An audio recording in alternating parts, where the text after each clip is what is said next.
خب دوست عزیز همینجوری که دیدید میکس کردنش دیدید.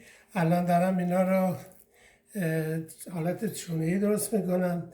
اسرائیل بهش میگم میتبول، ما بهش میگیم کله گنجشکی.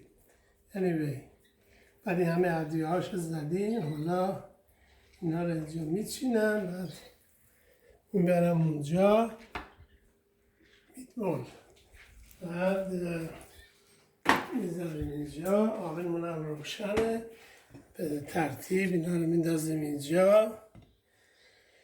بعد اینا سرخ که شد، این ور اون که شد، بعد این توماتو پیستو یا همون حالا هرچی هست گوجه اینا رو میریزیم روش، درش میبندیم برای 20 دقیقه آماده است. بعد میتونید نوش جان کنید و شما میتونید درست کنید نوش جان کنید با خانوادتون.